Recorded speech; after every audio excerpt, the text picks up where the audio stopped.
네, 네 예배 뭐 여러 가지 상황 가운데 네 예배에 집중하시면 됩니다, 여러분들. 네, 오늘 누가복음 11장 37절에서 54절 말씀, 이 말씀을 이제 볼 텐데요. 지난주까지 계속해서 예수님이 오셨는데도 예수님이 전하는 말씀, 하나님 나라 복음과 예수님을 계속 거부하고 받아들이지 않고 있었죠. 그리고 나서 이제 오늘 본문이 나타나는 겁니다. 그 전에도 바리새인들에게 이런 말씀을 하셨는데 또 37절부터 보면 바리새인과 율법 교사들에게 예수님이 말씀하시는데 바리새인들에게 세 가지 화에 대해서 말씀하시고 율법 교사에게 세 가지 화에 대해서 말씀하십니다. 그래서 왜 이런 말씀을 하셨는지 오늘 본문을 좀 살펴보면서 하나님의 은혜를 생각했으면 좋겠습니다.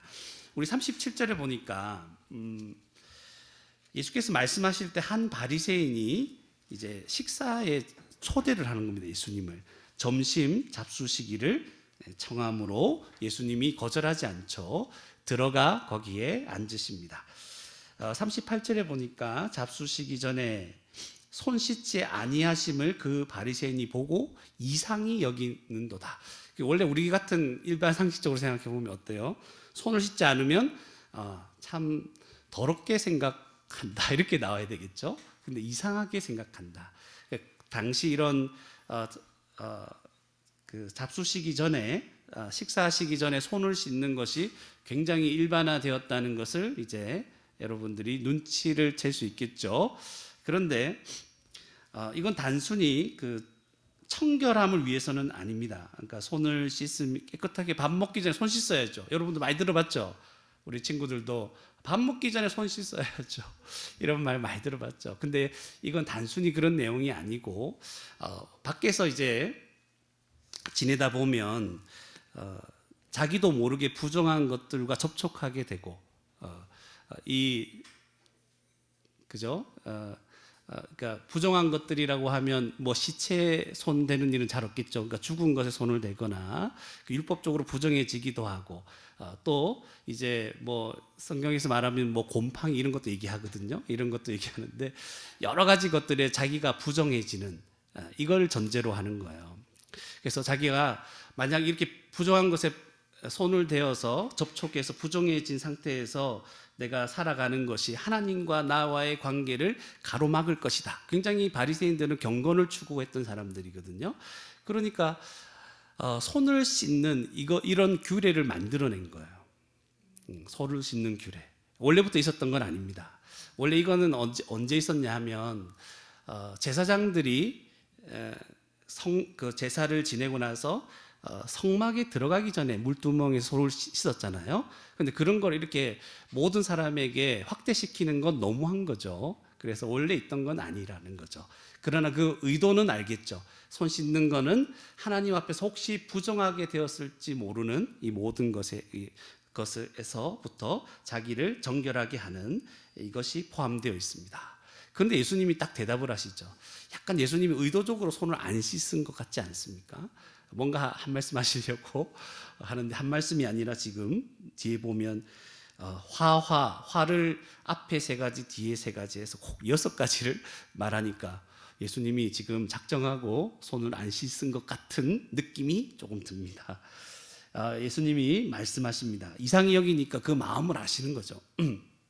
39절에 너희 바리새인은 지금 잔과 대접의 겉은 깨끗하나 손 씻고 여러 가지 정결의 규례를 통해서 다른 건 겉은 깨끗하게 만든다는 거예요. 그러나 너희 속은 뭐가 있다? 탐욕과 악독이 있다는 거예요. 탐욕과 악독. 속은 더러운 거예요. 이걸 얘기하는 거예요, 지금. 그러면서 40절에 어리석은 자들아 겉을 만드신 이가 속도 만들지 아니하셨느냐. 하나님께서 우리를 창조하실 때 겉만 창조하신 게 아니죠. 속도 창조하셨다. 이 마음을 얘기하는 거예요. 우리의 속을, 심령을 얘기하는 거죠. 그래서 하고 싶은 말이 뭐냐 하니까 41절에 그러나 그 안에 있는 것으로 구제하라. 그 안에 있는 것이라는 건 어려운 게 아니에요. 속이라. 속을 말하는 거죠. 우리의 마음이죠. 그러니까 속에서부터 구제하라는 거예요. 그러면 모든 것이 너에게 깨끗하리라. 여러분, 속에 있는 걸 구제하라는 말이 무엇과 반대되는 말입니까? 탐욕과 악독과 반대되는 거죠. 탐욕은 자기를 위해서 욕심을 부리는 거잖아요. 그런데 구제하는 건 반대예요. 그런 반대에 다른 사람, 우리 것을 희생해서 다른 사람을 돕는 것이죠. 그러니까 예수님은 이 말씀을 통해서 겉은 깨끗해 보이지만 속은 온갖 부정에 있고 더러워져 있는 이 바리새인을 향하여 말씀하시는 거죠. 하나님이 원래 사람을 창조했을 때 어땠습니까? 겉과 속이 다 정결했어요. 부정하지 않았어요. 다 깨끗했어요. 하나님께서 사람에게 원하시는 뜻은 뭡니까? 속에 있는, 즉 마음에서부터 생겨난 것으로 구제하는 것. 구제하는 것은 탐욕과 악독이 아니라 다른 사람을 위해 희생하는 거죠. 사랑하는 거죠. 헌신하는 거죠. 이것을 원하시는 겁니다. 원래 범죄하기 전에 사람이 이렇게 살았어요. 그래서 여러분, 제가 몇 번씩이나 말했던 거 있죠? 뭐예요? 아담이 하와에게 어떻게 고백했죠? 너는 내 뼈 중에 뼈요, 살 중에 살이라. 뼈대에 있는 집안 그런 거 아니죠. 그런 우리가 말하는 그 살이 아니죠. 무슨 말입니까? 한 몸이라는 거. 너는 내 몸이다. 내 뼈 중에, 내 뼈잖아요. 내 뼈 중에 뼈요, 살 중에 살이라.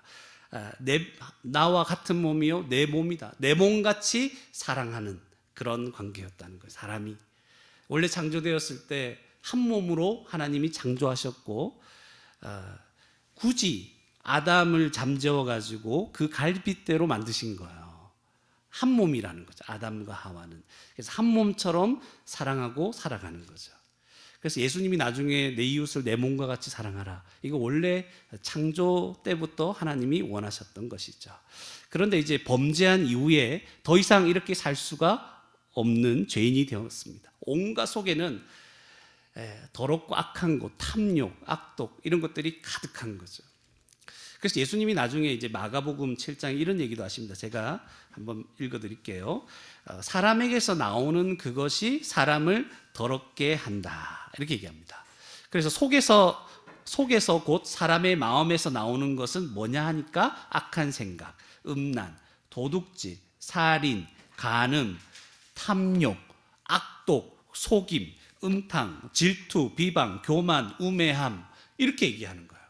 장난이 아니죠. 그러니까 속에서부터 나오는 것이 사람을 더럽게 하는 거죠. 그래서 이 모든 악한 것이 다 속에서 나와서 사람을 더럽게 하느니라. 여러분, 그래서 이 더러운 것은 속에서 나오잖아요. 그래서 이것 때문에 하나님의 진노를 피할 수가 없게 되는 것입니다. 그래서 여러분, 이 바리새인들에게 예수님이 책망하는 말씀인데 이게 결코 남의 일이 아니죠. 그죠? 바리새인만 이렇게 야단치는 줄 알았는데 결과적으로 보면 이게 남의 일이 아니죠. 바리새인들은 자타가 공인하는 거룩한 삶을 사는 자들이었습니다. 하나님을 경외하고 잘 섬기기 위해서 온갖 규례를 만들었는데 이거 왜 만드는 줄 아십니까? 바리새인들이 왜 이렇게 규례들을 많이 만들었냐면 하나님 말씀을 이게 어기면 안 되잖아요. 그러니까 이 말씀보다 더 과도한 것들을, 이 말씀을, 율법을 지키기 위해서 이것보다 더 자세하고 더 많은 것들을 만들어서 최대한 이 율법을 어기지 않도록 하려고 했던 자들이 바리새인입니다. 그런데 이들은 오히려 그러한 여러 가지 규례들을 통해서 겉은 깨끗하게 보일지 모르지만 속은 부정했고 이 부정한 자들이었다는, 더러운 자들이었다는 것입니다. 그래서 이런 상황에서 이 바리새인들이 예수님을 보고 뭐라고 하냐면 이상히 여겼다. 그 예수님을 보면서 왜 손을 안 씻는가? 자기는 속이 더러우면서 예수님을 이렇게 판단하는 거죠. 여러분, 여기서 이제 첫 번째 화에 대해서 말씀하시는 42절이죠. 바리새인에 대해서 세 가지 화를 얘기하는 첫 번째, 화 있을진저 너희 바리새인이여, 너희가 박하와 운양과 모든 채소의 11조죠. 모든 땅에서 난 모든 것에 11조를 드리도록 되어 있는데 이 11조는 드리되 무엇은 버렸습니까? 공의와 하나님께 대한 사랑은 버리는도다. 근데 이게 두 개 다 행해야 될 거죠. 이것도 행하고 저것도 버리지 말아야 할지니라. 이렇게 나옵니다. 여러분 이게 무슨 말이냐면 11조는 드리는데 진짜 중요한 것은 버리고 있다는 말이에요. 11조 하라고 했어요. 근데 신약은 좀 달라요, 여러분. 11조 구약에 하라고 했어요. 지켜야죠. 그런데 더 중요한 공의와 사랑, 이것은 버렸다는 거예요. 바리새인들의 위선을 지적하는 거예요. 하나님이 주신 것들에서 것들을 생각하면서 정말 하나도 빼먹지 않고 11조 하는 거 잘하는 일이죠. 쉬운 일이 아닙니다. 그런데 11조를 열심히 했다고 이제 자신이 하나님 앞에서 해야 할 일을 다 했다고 지금 그들은 생각하고 있는 거예요. 11조, 이 정도 11조 했으니까 이렇게 자세하게 꼼꼼하게 박하와 문양, 이거 여러분 뭔지 몰라도 돼요. 이런 것까지 세세하게 11조를 다 했다는 거예요. 그러니까 자기는 깨끗하다고 생각하는 거예요. 나는 할 바를 다 했고 나는 정결합니다. 여러분 그런데 생각해 보면 11조를 여러분 왜 할까요? 제가 크게 말해 줄게요. 나중에 또 설명되겠지만 크게 말하면 결국 여기 나와 있는 공의와 하나님의 사랑이 나타나도록 11조를 하는 거예요. 하나님께 드리고 제사를 드리고 하는 모든 것들이 하나님의 공의와 사랑이 우리 안에서 그리고 이웃들 가운데 나타나도록 하는 것이 바로 11조입니다. 그런데 그들은 11조를 했는데 이 중요한 내용은 다 버린 거예요. 온갖 불의와 탐욕과 악독이 있다 그랬죠. 그러니까 공의가 나타나지도 않아요. 하나님께 대한 사랑도 없어요. 그래서 여러분 제가 하나 읽어드리면 아모스인데 언제 아모스 읽겠습니까, 여러분?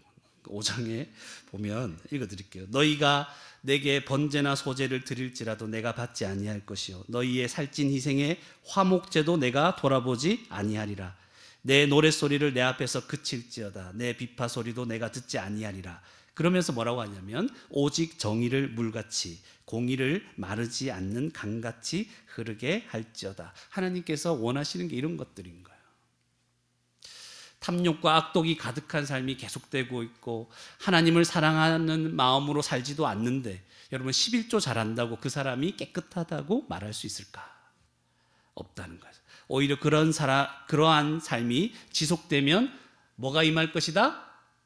화가 임한다. 하나님의 진노가 임할 것이다. 여러분 오늘날 저와 여러분도 마찬가지입니다. 이번 주까지 기도 훈련이 오늘까지 마치죠. 이번 주. 이 훈련하면서 여러 가지 생각이 들었을 겁니다. 목사님도 기도 잘 안 되는데 매일마다 하는 거 안 되는데 왜 이거 자꾸 체크해가지고 또 이렇게 카톡에 올리라고 하는지. 여러분 8일밖에 안 됩니다, 여러분. 왜 올리라고 하는지, 목사님 우리를 왜 이렇게 옥죄고 왜 이렇게 판단하는지 온갖 생각이 다 들 겁니다. 그런 생각 들으라고 한 거예요, 여러분. 그런데 기도를 하면 또 우리 매일 아침 성경 우리 묵상하고 올리잖아요. 그 매일 아침 성경을 읽고 묵상하면 우리 신앙은 정말 괜찮을까 생각해 보셔야 돼요. 오늘 기도했는데요, 목사님. 오늘 말씀 올렸는데요. 그럼 됐습니까? 이렇게 질문하셔야 돼요. 주일 예배에 참석하면 그리고 말씀 잘 듣고 기록도 잘하고 설교 나눔할 때 그것도 잘하고 그러면 우리 정말 괜찮은 건가요? 오늘 말씀과 같이 11조와 같은 헌금 생활 잘하면 우리가 해야 될 바 다 한 거예요? 물론 이런 것들은 버려야 할 것들은 아닙니다. 다 필요한 것이죠. 그러나 겉으로 드러나는 몇 가지 이 종교적인 행위를 가지고 자기가 하나님 앞에서 또 교회 앞에서 조금이라도 내가 의롭다고 생각하는 것은 큰 죄가 되는 거예요. 화를 면치 못하는 그 정도의 죄가 되는 거예요. 나 열심히 했는데요, 목사님. 나 이것도 했는데요, 저것도 안 했는데요, 내가 저 사람보다 괜찮은데요. 이거는 주님께 책망을 들을 일이고 화를 면치 못합니다. 여러분 우리의 신앙생활 몇 가지 것들이 우리를 정결하게 할 수 있을까요? 없잖아요. 우리한테 적용을 해봐야 되는 거예요. 우리가 하고 있는 여러 가지 신앙생활 몇 가지 것들이 이걸 아무리 열심히 한다 하더라도 이것이 우리를 정결하게 합니까? 없다는 겁니다. 기도를 많이 해도, 성경을 많이 알아도, 선을 많이 행한다 할지라도 그것이 우리를 깨끗하게 할 수 없습니다. 우리의 속에서부터 깨끗해져야 되는 거예요. 속에서부터. 그러면 어떻게 합니까, 목사님? 이 속에서 깨끗해야지 뭐 이거 어떻게 해야 되죠? 노력해도 안 되죠, 여러분. 속에서 깨끗해지려고 막 마음을 먹었는데 순식간에 다른 생각이 들고, 그죠? 악한 마음이 들어오는 거죠. 여러분, 우리는 스스로 속을 깨끗하게 할 수 없는 죄인들이었습니다. 이걸 기억하셔야 돼요. 깨끗하게 할 수 없어요. 여러분, 우리 자녀들, 우리 청소년 여러분, 주일학교 친구들 잘 들으세요. 여러분들이 부모님을 따라 교회에 여러분 억지로 나오죠. 제가 솔직하게 얘기해 드릴게요. 억지로 나오죠. 제발 안 나왔으면 좋겠죠. 이렇게 수년 동안 나와서 예배도 드리고 말씀도 듣고 막 이렇게 했다고 해서 여러분의 죄가 해결될까요? 해결이 안 됩니다. 정결해질 수 없어요. 목사인 저도, 여러분의 부모님도 여러분을 향한 하나님의 진노를 해결해 줄 수가 없어요. 여러분 교회에서 나오는 몇 가지 성경 공부했다고 나 이거 했어요, 외웠어요, 뭐 이런 거 한다고 되는 문제가 아닙니다. 저와 여러분의 부모님들이 할 수 있는 최선이 뭐냐면 여러분을 위해서 기도하면서 어떻게든 이 십자가 복음을 들을 수 있는 자리에 앉도록 하는 것밖에 없어요. 다른 거 없어요. 예수님이 우리의 속을, 우리의 마음을, 우리의 이 죄 문제를 해결해 주셨음을 깨닫고 믿는 것 외에는 여러분의 마음이 정결해질 수가 없습니다. 믿음으로만 정결해집니다. 예수님의 십자가 죽음으로만 여러분이 깨끗해집니다. 우리는 할 수 없어요. 여러분의 부모님들이 왜 여러분을 막 끌고 오는지 아십니까?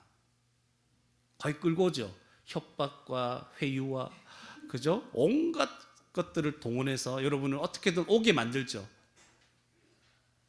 왜냐하면 저와 우리 모든 부모님들이 예수님을 믿고 우리가 정결해졌기 때문에, 구원을 받았기 때문에 그래요. 아무리 여러분에게 뭔가 강요해도 그것들로는 여러분이 하나님의 진노를 피할 방법이 있다 없다? 없습니다. 이걸 기억하십시오. 두 번째 화에 대해서, 막 진노가 안 나니까 여러분 화가 나죠? 그러지 말고 두 번째 화를 봅시다. 43절이죠. 화 있을진저 너희 바리새인이여, 너희가 회당의 높은 자리와 시장에서 문안받는 것을 기뻐한다라고 그렇게 말씀을 하고 있습니다. 이 회당에 가면 약간 높은 자리가 있다고 합니다. 그래서 거기 가면 사람들이, 바리새인들에게 와가지고 존경의 뜻을, 그런 인사를 한다고 하는, 그걸 좋아하는 거예요. 그래서 높은 자리에 앉고 시장에서 문안 받는 걸 기뻐하는 거예요. 이게 뭐냐면 바리새인들이 자기는 거룩하게 살려고 애를 썼잖아요. 이걸 통해서 뭘 얻으려고 하는 거예요? 사람들에게 높임 받기를 원하는 거예요. 존경받기를 원하는 거예요. 원래 회당은 뭐 하는 곳입니까? 회당은 모이는 곳인데 하나님께 예배도 드리기도 하고 하나님 말씀을 배우고 가르치는 곳입니다. 그런데 그런 곳에서 바리새인들은 자기를 높이기 위해서 말씀을 잘 가르쳤던 거예요. 그리고 하나님을 섬기는 모습을 자기를 높이는 용도로 하나님을 섬기는 거예요. 그러니까 이게 바리새인의 문제죠. 우리 문제는 아니지 않습니까? 천만에요. 저와 여러분도 주의해야 됩니다. 그러니까 우리의 신앙생활이라는 것은 항상 우리 자신을 드러내고 높이기 위한 도구로 사용되기가 쉽습니다.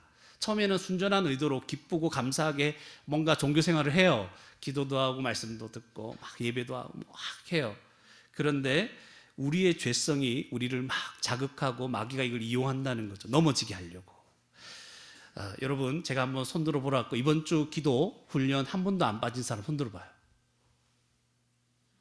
그러니까 이게 손들 때 감사한 마음도 있지만 교만해지기 쉬운 거예요. 딱 드는 순간. 이게 어떻게 해야 됩니까, 이거를. 이게 죄성이 금방 자극되죠. 작년에 예배 한 번도 안 빠진 사람, 우와, 막 손들고 싶죠. 이런 거예요. 기도 훈련 안 빠지고 한 거 참 잘했어요. 여러분, 기도 훈련 제가 반드시 하라고 하는 것은 그러니까 기도가 안 돼도 앉아 있으라는 거예요. 앉아 있고 하다가 졸아요. 괜찮아요. 그래도 그 시간에 앉아 있어요. 그게 훈련이에요. 그런 시간을 통해서 기도하는 다시 이 마음들이 일어나도록 하기 위한 것이거든요. 괜찮아요. 그런데 이런 것들이 우리를 자꾸 높이게 하는 어떤 재료가 된다는 거예요. 기도 열심히 하는 사람, 기도하다가 신비로운 은혜를 경험하면 어떻게 될까요? 여러분, 하나님 음성 한번 들어봤습니까? 뭐 병고침을 받아봤습니까? 뭔가 하나 기도하다가 정말 깊은 것들을 경험하게 되면 이것 때문에 어떻게 될까요? 장난이 아니게 교만해지기 쉽습니다. 그래서 그런 거 우리에게 안 주셨다면 하나님이 겸손하라고 주신 거예요. 안 주신 거예요. 그렇게 생각하세요. 여러분, 속으로 기도하지 않거나 또는 어떤 기도의 경험이 없는 사람을 속으로 판단하는 거예요. 저 사람은 기도 잘 안 하는구나. 자기가 좀 경험해 보면 저 사람은 좀 경험이 없는 것 같네. 은혜가 없는 것 같네. 이렇게 생각하는 거예요. 또 기도를 많이 하고 주님과 깊어지면 하나님이 정말 나를 사랑하시는구나. 이거 좋은 생각이긴 한데 동시에 뭐예요? 나를 특별히 사랑하시는구나. 착각에 빠지는 거예요. 특별히 사랑하세요, 여러분. 특별히 사랑하세요. 근데 들어보세요. 하나님은요, 예수님을 믿지만 그래도 꾸준히 기도를 안 하고 못하고 신비한 체험이 없는 성도도 특별히 사랑하십니다. 그러니까 뭔가 경험들을 하면 하나님 나만 특별히 사랑하고 저분은 좀 덜 사랑하는 것처럼 생각하기 쉽잖아요. 그런 게 나타나는 거예요. 그러니까 조심할 필요가 있겠죠. 목사님, 그렇게 말하는 근거가 뭡니까? 저 기도도 안 하고 막 특별한 은혜도 없고 막 말씀도 잘 모르는 저런 사람보다 저런 사람과 똑같이 하나님이 나를 사랑한다. 받아들이기 어려운데요. 목사님 말하는 근거가 뭡니까? 제 근거를 말씀드릴게요. 다 아는 거예요, 여러분. 하나님께서 가장 귀한 독생자 예수 그리스도께서 그를 대신하여 십자가에 죽게 하셨잖아요. 그를 특별히 사랑 안 하신다고요? 예수님을 믿는 그를 사랑하지 않는다고요? 여러분, 기도하지 않고 널브러져 있어도 정말 사랑하십니다. 그죠? 막 끔찍하게 사랑하십니다. 이거 어떻게 할까? 어떻게 다시 기도하게 하고 어떻게 하나님 의지하게 할까? 복음을 알게 할까? 그러면서 끔찍하게 사랑하면서 그를 인도하실 거예요. 그 끔찍하게 사랑하는 방식이 좀 다르게 드러날 뿐이지 똑같이 끔찍하게 사랑하는 거예요. 알겠죠? 예. 말씀을 많이 공부해서 하나님의 뜻을 많이 알고 있습니까? 이건 자기가 높아지기, 교만해지기 쉽습니다. 왜 저 성도는 저거밖에 모를까? 이런 생각이 드는 거죠. 순전한 마음으로 헌금을 많이 하고 또 여러 가지 봉사, 헌신 많이 하면 이것도 여전히 똑같습니다. 그것 자체가 매우 귀한 일이지만 자기가 높아지는 거. 내가 이 정도 헌신했다. 나 이 정도 했던 사람이다. 뭐 이렇게 생각하는 거죠. 그래서 우리의 신앙생활은 그 양면을 다 가지고 있습니다. 신앙생활을 열심히 하면 할수록 자기가 높아질 위험에 빠질 수가 있다는 거예요.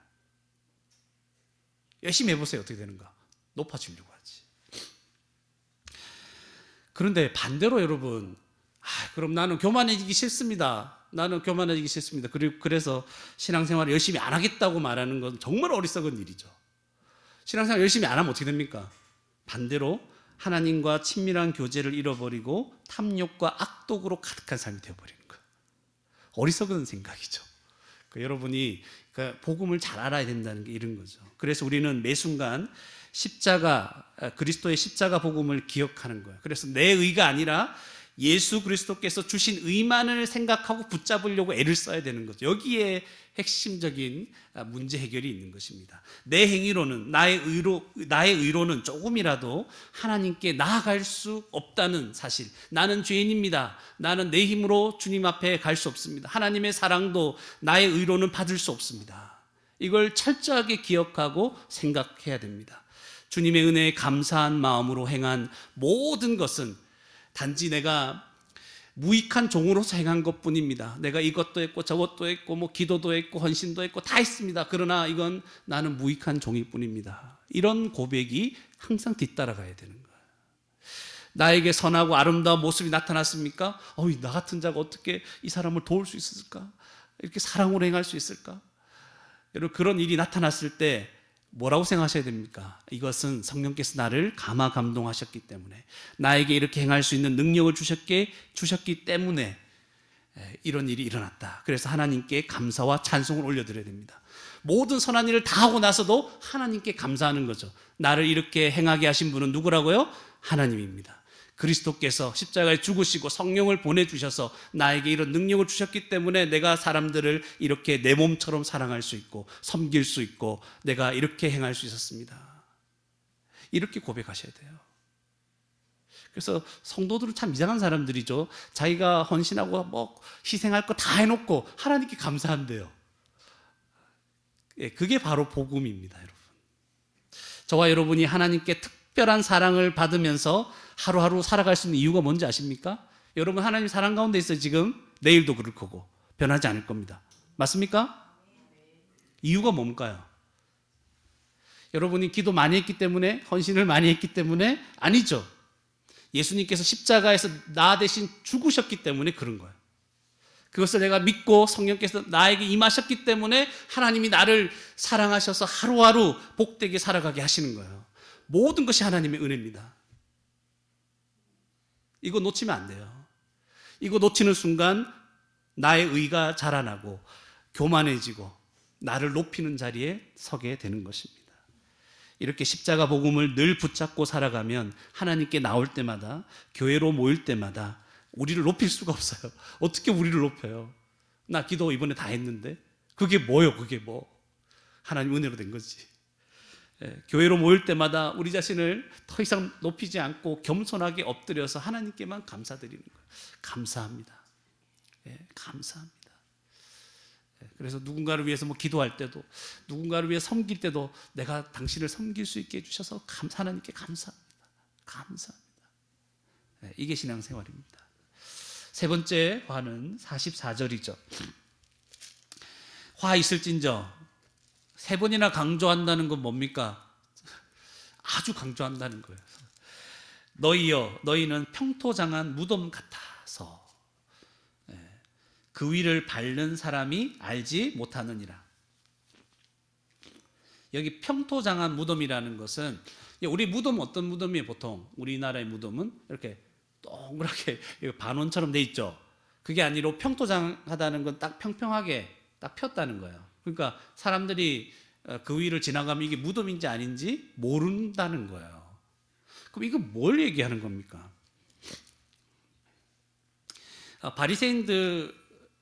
사람들이 바리새인들을 존경했어요. 그리고 이 바리새인들에게 나아가면 그래도 하나님 뜻을 알 수 있고 우리도 저렇게 살면 되겠다라고 했는데, 그 사람들에게 나오는 사람들이 결국 무엇을 밟는 거예요? 무덤을 밟는 거다. 자기도 모르게.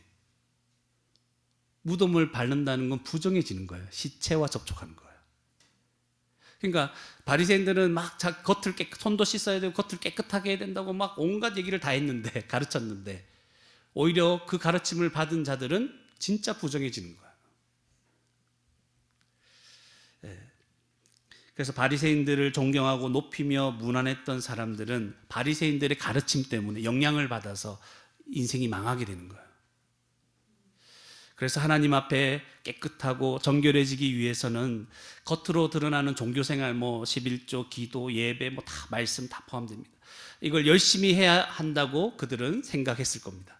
이거 열심히 하면, 손 열심히 씻으면, 11조 열심히 하면, 또 이것 열심히 하면 나는 정결해지겠지. 이 생각에 빠지는 거죠. 그런데 이것은 자기의 의로 하나님께 나아가는 것이죠. 자기 의로 하나님께 우리는 설 수 없는 자들인데 그 의를 가지고 계속 나아가게 만드는 거죠. 한마디로 율법주의를 말하는 거예요. 믿음으로 나가는 것이 아니라 율법주의에 빠져서 죄인으로 살아가게 만듭니다. 그래서 바리새인들은 자기들은 사람들을 잘 인도한다고 생각했는데 오히려 멸망으로 인도하고 있었던 것이죠. 여러분, 저와 여러분이 복음으로 무장되지 않고 율법주의에 조금이라도 사로잡혀서 우리의 의를 내세우기 시작하면 어떤 일이 벌어집니까? 우리도 평토장한 무덤이 되는 거예요. 우리를 만나는 모든 사람들, 우리의 가족들, 자녀들을 하나님 앞에서 부정한 자로 만드는 거예요. 교회 나오고 성경 읽고 기도하고 수련회 참석하고 강의 들으면 신앙생활 잘하고 야 충분하다, 이런 인상을 자녀들에게, 성도들에게 조금이라도 준다면 그 영향 때문에 내 주위 사람들, 자녀들이 영영 예수 그리스도를 만나보지 못하는 거예요. 이거 하면 됐지, 뭐 예배 나왔잖아요. 엄마 나 예배 나왔어요, 나 말씀 읽었는데 기도했는데요, 하라는 거 다 했어요. 이걸로 충분하다는 인상을 조금이라도 준다면 그런 일이 벌어지는 거죠. 예수님이 주시는 의를 온전히 바라보지 못하는 거죠. 내 의를 내세우게 되는 거죠. 저는 과거에 신앙생활이라는 게 어떤 건지, 어떤 인상을 교회에서 받았냐면 소나무 뿌리를 뽑는 것이다. 여러분 아는 사람은 알 거예요. 그래서 기도하는 가운데 뭐 신비한 그 은혜도 받고 경험도 하고 그랬습니다. 뭐 방언도 받고 은사들을 받고 막 그런 인상을 많이 받았어요. 그래서 주일학교 교사로 섬기고 있었는데 소나무 뿌리 뽑으러 가자. 처음에 무슨 말인지 몰랐어요. 기도하러 가자. 산기도 갔는데 최대한 작은 소나무를 잡아야 된대요. 그때는 이해를 잘 못했는데 나중에 보니 그게 자연을 훼손하는 일이잖아요. 그러면 안 되는데. 네. 그래서 이제 어떤 생각이 들었냐면 하나님의 은혜를 얻는 일은 쉬운 일이 아니구나. 최소한 소나무 뿌리를 뽑아야 신앙이 제대로 되겠구나. 이런 영향을 받는 거죠. 그러니까 그리스도를 믿는다는 게 뭔지 잘 알지를 못하는 거죠. 예배드리고 기도하고 막 큐티도 하고 이런 거 열심히 했지만 예수님께서 나를 구원하신 일에 대해서 풍성하게 알지를 못했어요. 내 죄를 사해 주셨구나, 이거 땡. 나 구원받았구나, 예수님 때문에 땡. 근데 다른 모든 사람들의 그 살아가는 모습은 기도 열심히, 이거밖에 없었어요. 그냥 구원해 주셨다는 것에 감사할 뿐입니다. 성령으로 충만하게 살아가는 것이 무엇인지 몰랐어요. 막 마음이 뜨거워지는 게 그냥 충만한 것인지를, 그런 줄만 알았습니다. 또 나중에 이제 부흥 강사들이 많이 왔었습니다. 부흥 강사들을 얘기 들어보면 만사가 형통하고 부자가 되고 성공하는 것, 그리고 은사를 많이 받는 것, 이게 복 받는 것이다, 복된 자다, 이렇게 이야기를 많이 하더라고요. 그래서 그렇게 생각하는 성도들이 많았어요. 그들은 예수 그리스도로 인하여 구원받는 것으로 그래서 만족하지 못하는 거예요. 내가 예수님 통해서 구원받았다, 여기에 만족 안 해요. 그리고 그건 당연하지 뭐, 하나님 나 구원하셨으니까 그 다음 나 좀 복 주셔야 되는 거 아닙니까? 이 다음에 이런 생각이 가진 거예요.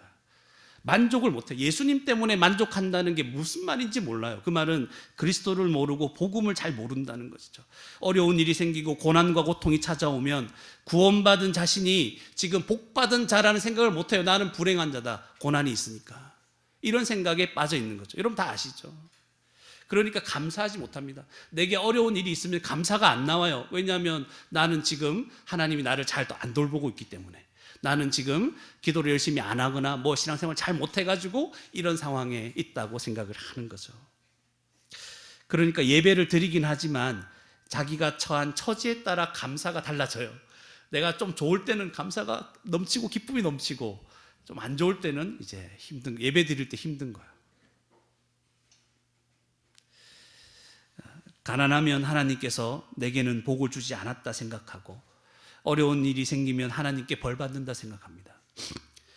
예수 그리스도에게로 나아가지 못하고 예수님을 수단으로 여깁니다. 그래서 예수님은 왜 우리에게 필요하냐면 어려울 때 나를 도와주시는 수단으로 여기는 거예요.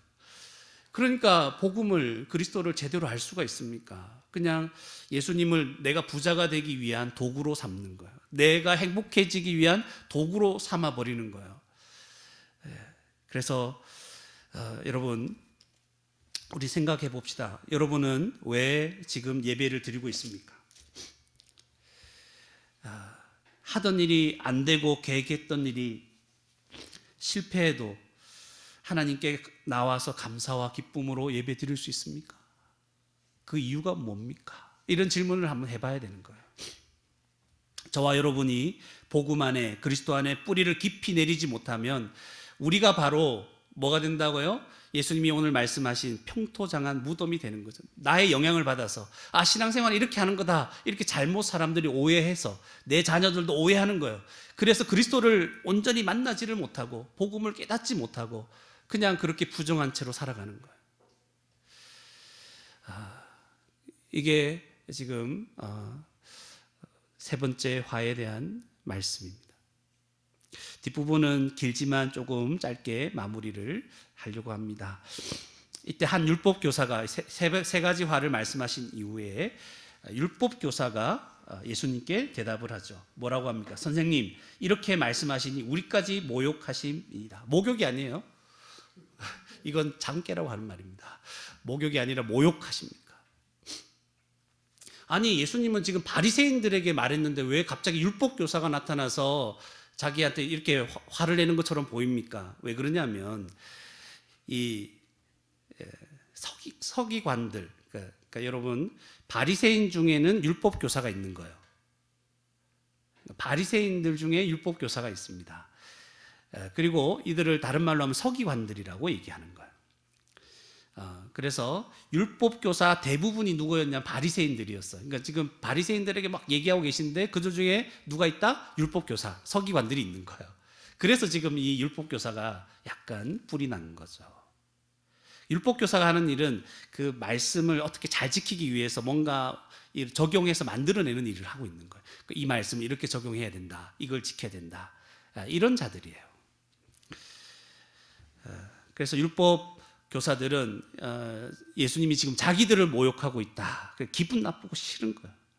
우리도 만약 그 자리에 있었으면 어땠을까? 여러분에게 아까 세 가지 화에 대해서 말씀하셨는데 좀 약간 껄끄러운 것들 있죠. 그래서 좋지 않을 때 이런 말씀 들으면 굉장히 싫을 거예요. 거부감이 들 거예요. 이런 율법 교사에게 마찬가지로 또 세 가지 화를 얘기하시는 거죠. 첫 번째는 46절이죠. 화 있을진저 너희 율법 교사여, 지기 어려운 짐을 사람에게 지우고 너희는 한 손가락도 이 짐에 되지 않는도다. 지기 어려운 짐. 그러니까 하나님 말씀을 지켜야 한다고 말하면서 과도한 짐을 사람들에게 부여하는 있는 거죠. 뭐 손을 씻는 정결 규례도 마찬가지죠. 이거 과도한 일이라 그랬죠. 원래 제사장들이 성막에 들어갈 때 하는 거였는데 이런 것까지 지금 넓혀가지고 확장시켜서 손 씻어라 얘기하는 거예요. 그 의미도 맞지도 않지만 그런 거예요. 뭐 안식일 규례도 막 정하는 거예요. 뭐 일하지 말아야 돼. 안식에 일하면 안 되잖아요. 그래서 일하는 것이 무엇인가, 몇 보 이상 걸으면 안 되고 뭐 만지면 안 되고 뭐 하면 안 되고 그런 거죠. 그래서 지금도 그 이스라엘에 가면 안식일 날 엘리베이터 그 번호 누르는 거, 그것도 일이라고 생각하니까 층마다 다 서게 돼 있어요. 안식일에는 누르면 안 돼. 가만히 서 있어야 돼. 그렇죠. 그래서 자기가 원하는 층에 딱 내려야 되는 거죠. 예를 들면 그런 거예요. 그러니까 율법을 어기지 않도록 과도하게 이걸 만들어내는 거죠. 짐을 사람들에게 지우는 거죠. 근데 자기는 이걸 손가락도 안 된다는 거는 자기는 부담스러움, 자기는 여러 가지 이유를 대면서 자기는 안 지키는 거예요. 사람들은 막 해라 해놓고 자기는 이런 이유 때문에 나는 괜찮다 얘기를 하는 거죠. 자기는 잘 안 해. 그리고 자기는 정결하다고 생각하는 거죠. 여러분, 예수님에게 가면 내 짐은 가볍다고 얘기하는 거예요. 예수님에게 가면 짐이 가벼워지는데 율법 교사들에게 가니까 이 짐은 무거워지고 있죠. 저와 여러분도 이 율법 교사에게 말한 화를 생각해 볼 필요가 있죠. 우리도 제대로 하지 못하는 일을 다른 성도들에게 말할 때 많지 않습니까? 왜 헌신하지 않습니까? 왜 이거 이 정도밖에 못합니까? 그것으로 성도들을 판단하고 비난하지 않습니까? 기도하라고 했는데 왜 안 합니까? 왜 안 합니까? 하나님만 의지하라고 하면서 그런데 자기는 세상에서 겪는 모든 일 때문에 걱정하고 두려워하고 있는 거죠. 하라고 해놓고 자기는 안 해. 그죠? 못하고 있는 거죠. 특별히 말을 많이 하고 가르치는 저 같은 사람, 목사죠. 저 같은 사람이 이걸 조심해야 되죠. 그 누구에게도 율법주의를 강요하며 판단하지 않도록 저는 주의해야 됩니다. 이거 조금이라도 나오지 않도록. 복음을 가르치고 뭔가 열심히 살아라고 얘기할 때도 복음으로 살도록 얘기해야 돼요. 그리고 책망할 때도 복음으로 책망해야 됩니다. 기도를 얼마나 하고 성경은 얼마나 읽는지 연구하는지 이것에 따라 성도를 판단하지 않아야 됩니다. 오직 복음 안에 거하고 있는지, 복음을 거부하고 있는지, 믿지 않고 있지는 않는지 분별하고 다스리는 거예요. 갈라디아서 보면 바울이 복음에서 속히 떠나는 그 갈라디아 교회를 성도를 보면서 굉장히 지금 흥분하고 화를 내고 있는 모습을 보이죠. 그럴 때 책망하는 거예요.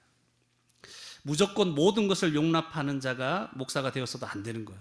다 괜찮다 괜찮다 이렇게 하는 건 진짜 목사가 아니에요. 복음에서 벗어나는 생각과 가르침, 삶에 대해서는 분명하게 책망해야 되는 거죠.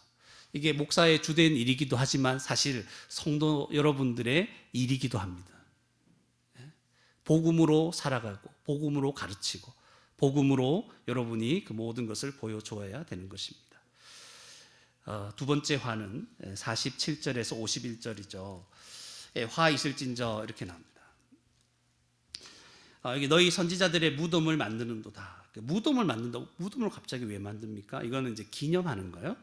선지자들이 했던 일들에 대해서 기념합니다. 이 선지자, 그 선지자들이 정말 그 말씀을, 하나님 말씀을 선포했는데 너무 잘했다. 우리가 그 시대에 살았으면 우리가 그 말씀을 깨닫고 들었을 텐데 우리 조상들은 안 들었구나, 그 선지자들을 죽였구나 하면서 이제 선지자들의 무덤을 만든다는 게 그런 의미죠.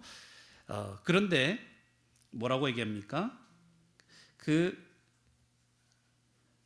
그들을 죽인 자도 너희 조상이로다. 무슨 말이냐면 그러니까 지금 그렇게 너희가 옳다고 얘기하지만 너희도 선지자들을 죽인 자들과 똑같은 놈들이다 얘기하는 거예요. 들을 때 기분 나쁘겠죠. 그죠? 근데 사실입니다. 48절에 이와 같이 그들은 죽이고 너희는 무덤을 만드니 너희가 너희 조상의 행한 일에 증인이 되어 옳게 여기는도다. 그러면서 49절에 그러므로, 이게 전체 이제 한 가지로 말씀드리면 하나님의 지혜가 일렀으되, 그러니까 하나님이 말씀하신 거죠. 뭐라고? 내가 선지자와 사도들을 그들에게 보내리니 그 중에서 더러는 죽이며 또한 또 박해하리라 하였느니라. 그러니까 하나님께 선지자들을 보내고 이제 사도들을 보내게 되면 그들을 또 이제 박해하고 핍박할 거라는, 죽이게 될 것이라는 거죠. 그 피를 이제 50절 51절에서 창세 이후로 흘린 모든 선지자의 피, 그러니까 하나님께서 어떤 이들을 보내면서 하고자 하셨던 하나님의 구원 역사거든요. 여러분 하나님 구원 역사를 여러분 어느 정도 들었기 때문에 아실 겁니다. 하나님이 이들을 통해서 하시고자 했던 그 구원의 역사, 그것 진행하려고 하셨는데 그 선지자들을 죽였던 그 모든 피에 대해서 51절에 아벨의 피로부터 제단과 성전 사이에서 죽임을 당한 사가랴의 피, 그러니까 역사서 전체 처음부터 마지막까지 성경 전체, 구약 성경 전체 그런 사람들, 하나님의 사람들, 그들의 피까지 다 이 세대가 담당하게 될 것이다. 마지막에 뭐라고 합니까? 내가 너희에게 이르노니 과연 이 세대가 담당하리라. 진짜 그렇게 할 것이다 말씀하시는 거죠. 여러분 여기서 이제 알아야 될 게 뭐냐면 선지자들의 주된 역할이 뭐예요? 회개하고 하나님께로 돌아오라는 거죠. 그런데 이것은 나중에 어떤 메시지로 궁극적으로 변하냐면 하나님께서 메시아를 보낼 것이다. 하나님께 내 종을 보낼 것이다. 메시아를 보낼 것이다. 그래서 너희를 구원해 주실 것이다. 이게 이제 메시지의 핵심인 거예요. 선지자들이 했던 모든 하나님의 역사의 핵심이 바로 메시아를 보낼 것이다. 예수님을 보내실 거다. 이거예요. 그런데 이스라엘은 그런 선지자를 죽였다는 거예요. 그런데 지금 율법 교사들은 뭐 하고 있는 거예요? 예수님이 와서 이렇게 하나님 나라 복음을 전하고 지금 그들에게 말하고 있는데도 뭐 하고 있어요? 거부하고 있죠. 그리고 나중에는 예수님을 십자가에 죽이기까지 그들은 쉬지 않습니다. 이해가시죠? 그래서 이 모든 것을 누가 담당한다고요? 이 세대. 지금 1차적으로 말하면 여기에 기록된 이 바리새인과 율법 교사들을 포함해서 예수님을 거부하고 있는 모든 유대인들이 다 이 피에 대해서 다 담당하게 되는 것입니다. 그 책임을 감당하게 될 것인데 1차적으로는 AD 70년에 예루살렘이 멸망합니다, 여러분. 그때 정말 수십만 명의 유대인들이 다 죽습니다. 그 안에 있었던 사람들이 비참하게 죽습니다. 로마 군대에 의해서 죽기도 하지만 그 안에서 내분이 일어나고 거기에서 여러분 서로 잡아 죽이고 독을 풀고 또 잡아먹기도 하고 이런 끔찍한 일들이 일어나면 다 죽어버려요. 끔찍한 거예요. 그런데 이 끔찍한 심판은 궁극적으로 뭘 얘기하냐면 예수 그리스도를 끝까지 믿지 않는 오늘날 모든 사람들에게 마지막 날 심판을 예견하게 하는 거죠. 끝까지 예수님을 거부하는 자, 선지자들이 예언했던 그 마지막 선지자 예수 그리스도를 죽이고 믿지 않는 자들, 그들에게는 예루살렘이 멸망한 것과 비교되지 않을 정도로 끔찍한 마지막 심판이 있을 것이다. 이렇게 말씀하는 거죠. 그 형벌을 영원토록 당하게 될 것입니다. 여러분, 우리가 지금 그런 가운데 있습니다. 말씀이 선포되고 있을 때 이걸 뭐 거부해보지, 그게 아니라 거부한다면 이런 끔찍한 최후를 당하게 되는 것이죠. 세 번째 화는 그 52절이죠. 화 있을진저 너희 율법 교사여 너희가 지식의 열쇠를 가져가서 너희도 들어가지 않고 또 들어가고자 하는 자도 막았느니라. 지식의 열쇠는 무슨 지식이에요? 구원을 받는 지식, 하나님 말씀에 대한 지식이죠. 그러니까 말씀을 해석하고 이걸 풀어내는 지식이죠. 그런데 이 율법 교사들은 이걸 잘못 해석하는 거죠. 말씀을 오해하고 있는 거죠. 하나님 말씀을 잘 해석하지 못하고 오해하고 있어서 자기도 못 들어가고, 말씀을 통해서 구원받기를 원하는 사람, 하나님 나라에 들어가고자 하는 사람도 어떻게 해요? 못 들어가게 막는 일을 벌이고 있는 것입니다. 이 말씀에 대해서는 뭐 또 저에게 해당되는 말씀이 많죠. 저는 다른 무엇보다 이것에 예민하고 주의를 기울이고 있습니다. 여러분, 성경을 조금만 여러분 잘못 해석해도 어디로 가는 줄 압니까? 율법주의로 금방 기울어 버립니다. 조금만 여러분에게 제가 쉽게 여러분을 막 이렇게 움직이게 하려면 율법주의로 얘기하는 게 제일 좋습니다. 이거 안 하면 벌 받습니다. 이렇게 얘기해 보세요, 여러분. 기도 훈련 이번 주 8일도 안 하면 굉장히 심각해질 겁니다. 이렇게 협박하면 여러분은 목사가 얘기하는 거니까 안 들을 수도 무시할 수도 없고, 그죠? 약간 두려움이 쌓이게 되겠죠. 이게 율법주의로 빠지는 거예요. 하나님이 싫어하십니다 이런 식으로 얘기하면, 여러분 기도 훈련 이번 제대로 안 하면 하나님 싫어하세요? 아니잖아요. 그죠? 끔찍히 사랑하시는 거예요. 그런데 이걸 이해를 어떻게 할까? 주님이 이제 움직이시는 거죠. 그러니까 하나님의 이 복음을 조금만 잘못 설교하면 여러분들은 율법주의에 빠지게 돼요. 이게 저의 지금 굉장히 막중한 부담이요, 그런 마음입니다. 그런데 하나님의 은혜를 막 내가 인위적으로 막 잘못 강조하게 되면 여러분들은 방종하게 되어서 죄에 더 빠지게 돼 있어요. 하나님 다 용서해 주시네. 야, 뭐 이렇게 되고 이렇게 살아도 되고 저렇게 살아도 되겠구나. 뭐 다 용서해 주시니까. 여러분, 이 사이에서 지금 제가 있는 겁니다. 율법주의에 빠지지 않게 하면서도 여러분에게 기쁨과 감사로 거룩한 삶을 살 수 있도록 복음만을 선포하고 가르쳐야 하는 것이 이제 목사의 일인 거예요. 저의 일. 여러분은 설교가 왜 기냐, 재미없냐, 뭐 이런 얘기 할지 몰라도 저는 그런 거 아무 상관없어요. 여러분이 자도 상관없어요. 저는 제 역할을 해야 되는 거예요. 자면 안 되죠. 하여튼 너무 피곤하면 잘 수 있지만 그런 거예요. 이단은 말할 것도 없고 이단이 아닌 교회라 할지라도 복음이 정말 제대로 선포되지 않으면 교회 전체가 복음에서 멀어지는 거예요, 여러분. 성도들 전체가 멀어지는 거예요. 이거 어떻게 합니까? 그러니까 지식의 열쇠를 가지고 자기도 들어가지도 않고 들어가려고 하는 사람도 막아버리는 거예요. 여러분, 저로 인해서 예수 그리스도께 나아가 구원 얻는 길이 막히는 사람이 한 사람도 없기를 바랍니다. 그걸 위해서 저를 위해 기도해 주셔야 돼요. 우리 목사님 이것저것 부족하고 무식한 게 많지만 그래도 복음을 제대로 깨닫고 자로나 우로나 치우치지 않고 복음만을 좀 잘 선포해 줄 수 있도록 인도해 달라고 기도해 주셔야 됩니다. 안 해주실 겁니까? 그럼 같이 망하는 거예요. 이게 협박이죠, 여러분. 이게 율법주의. 말 한마디가 율법주의로 가느냐? 뭐 이렇게 갈리는 거죠. 마지막에 예수님이 이렇게 화가 있을 것이라고 말씀하니까 53절, 54절에 이 바리새인과 율법 교사들이 이렇게 반응합니다. 뭐라고 합니까? 어떻게 합니까? 서기관과 바리새인들이 거세게 달려들어 막 예수님 막 잡아채면서 어디 갑니까? 잡아채면서 막 달려드는 거야. 그리고 여러 가지를 따져 그게 맞는 말이면 이게 맞지 하고 막 화를 내면서 달려드는 거예요. 그래서 54절 그 입에서 나오는 말을 책잡고자 하여 노리고 있더라. 그래서 뭔가 꼬투리 잡으려고 하는 거죠. 이 일이 언제까지 진행됐나요? 예수님 십자가에 달려 죽으실 때까지 이게 계속된 거예요. 이들이 그렇게 얘기하는 거예요. 당신이 뭔데 우리를 부정하다고 말하냐? 왜 내가 죄인이냐? 내가 얼마나 거룩하게 살아가려고 하는데 왜 나 같은 자에게 하나님 진노가 있다 이렇게 얘기하느냐? 네가 무슨 자격이 있느냐? 이런 식으로 막 달려드는 거예요.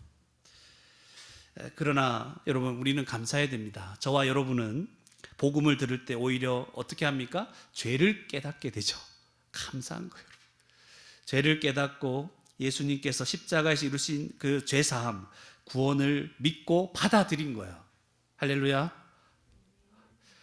여러분 우리 주님 앞에 거세게 달려드는 사람이 없었잖아요. 물론 한 번씩 우리 친구들이 잘 몰라서 저에게 거세게 달려들려고 했죠. 괜찮아요. 주님 앞에 말씀을 들을 때 이렇게 회개하게 된 거, 이거 내 죄구나. 오늘 말씀 들을 때도 와, 오늘 목사님 막 너무 부담스러운 말, 나에게 좀 거북한 말을 하는구나 이렇게 받아들이지 않고 이런 죄들이 나에게 있구나 하고 회개할 마음을 가졌다면 이건 너무 감사한 일이에요. 그런 자에게는 화가 없습니다. 믿고 난 이후에 성도가 죄를 짓고 탐욕과 악한 일에 넘어질 때가 있죠. 그죠? 넘어졌을 때 그때 여러분 주의해야 될 게 뭐냐면 마음을 강팍하게 먹지 말아야 되는 거죠. 내가 뭐 그렇게 잘못했는데 이런 식으로 대들면 안 되는 거예요. 말씀이 선포되거나 가르쳐질 때 내가 뭐 그렇게 잘못했네. 말씀을 통해 죄를 지적받고 찔림받을 때 이 바리새인들처럼 반응하면 안 됩니다. 주님 내가 뭐 잘못했습니까? 나는 그렇게 열심히 살려고 했는데 왜 내 삶은 이 모양 이 꼴입니까? 이런 식으로 반응하면 안 됩니다. 그 말씀을 들을 때 또다시 회개하는 거예요. 그 자리에서 하나님 다시 구원받은 하나님의 자녀의 그런 마음, 성령께서 변화시켜 주신 거룩한 마음을 회복할 수 있어야 하는 것이죠. 그게 성도의 삶입니다. 그런데 끝까지 거부하는 자는 화가 있는 자가 되는 것이죠. 말씀을 맺겠습니다. 오늘 말씀을 전체를 정리하면서 간단하게 말씀을 드리면 이런 거예요. 예수 그리스도는 십자가로 말미암아 우리의 속을 깨끗하게 하셨습니다. 믿으십니까? 예수님이 우리의 속을 깨끗하게 하셨어요. 우리는 깨끗하게 할 수 없었는데. 그래서 말씀을 들을 때마다 회개하게 되고 더욱 십자가를 의지하고 은혜 가운데 살아가게 하시는 거예요. 우리는 속이 더러운 자였고 그렇기 때문에 우리 주위를 계속 더럽게 하는 자였습니다. 우리를 만나는 자들이 다 부정하게 되었습니다. 하나님 말씀에 적대적으로 예전에 반응했던 자였고 우리 스스로는 순종할 수 있는 능력도 없었던 자들이 저와 여러분이었습니다.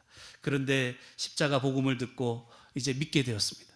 죄 사함을 받았습니다. 성령님이 오셔서 우리의 마음을 정결하게 하신 것이죠. 그리고 그를 의지하여 그리스도를 의지하여 거룩한 삶을 살아가도록 하셨습니다. 이것이 성경에 어디 나와 있게요? 성경에 딱 나와 있습니다. 고린도전서 1장 30절 31절 제가 읽어드릴게요. 정말 여러 번 한 것이기 때문에 너희는 하나님으로부터 나서 그리스도 예수 안에 있고 예수는 하나님으로부터 나와서 우리에게 지혜와 의로움과 거룩함과 구원함이 되셨으니 이게 무슨 말씀이라고 했습니까? 지혜가 되셨다는 말은 우리가 구원에 이를 수 있는 지혜를 주셨다는 거예요. 예수 그리스도가. 그리고 의로움이 되셨다는 것은 우리가 하나님 앞에서 죄사함 받고 의롭다함을 얻게 하셨다는 거예요. 거룩함이 되셨다는 것은 이제 거룩하게 살 수 있는 능력을 주셔서 계속 이 땅에 살면서 성화되어 갈 수 있도록 하셨다는 거예요. 구원함이 되셨다는 건 뭐예요? 우리를 이제 마지막 하나님 앞에서 영화롭게 되게 하셨다는 거예요. 처음부터 마지막까지 누구의 은혜입니까? 그리스도의 은혜죠. 그래서 마지막에 뭐라고 하냐면 기록된 바 자랑하는 자는 주 안에서 자랑하라 이렇게 얘기하는 거예요. 여러분 감사할 건 주님밖에 없죠. 이 복음을 붙잡고 그리스도가 우리를 정결하게 하셨고 정결하게 살아갈 수 있는 능력을 주시고 마지막에는 완전한 자로 하나님 앞에서 거룩한 자로 영원토록 살게 될 것을 믿고 복음으로 살아가는 저와 여러분이 되기를 주님의 이름으로 축원합니다. 함께 우리 말씀을 생각하시면서 우리 기도했으면 좋겠습니다. 기도하실 때 말씀을 통해 하나님 들을 때마다 내가 얼마나 부정하고 더러운 자인지 깨닫게 해주십시오. 하나님의 진노 가운데 있는 비참한 존재인지를 주님 알게 해달라고 기도했으면 좋겠습니다. 그리고 복음을 들을 때 거부하지 않게 하시고 오히려 회개하고 예수 그리스도께 나아가 구원을 얻는 그런 자들이 되게 인도해 달라고, 또 기도하실 때 하나님 나의 행위와 의를 의지하지 않게 해주시고 예수 그리스도가 우리에게 모든 것을 주셨음을, 죄사함과 거룩하게 살 수 있는 능력과 영화롭게 되는 모든 것을 주셨음을 믿고 예수님만 의지하고 예수님만 자랑하며 감사하고 살아갈 수 있도록 인도해 달라고 우리 말씀을 생각하시면서 함께 기도하시겠습니다.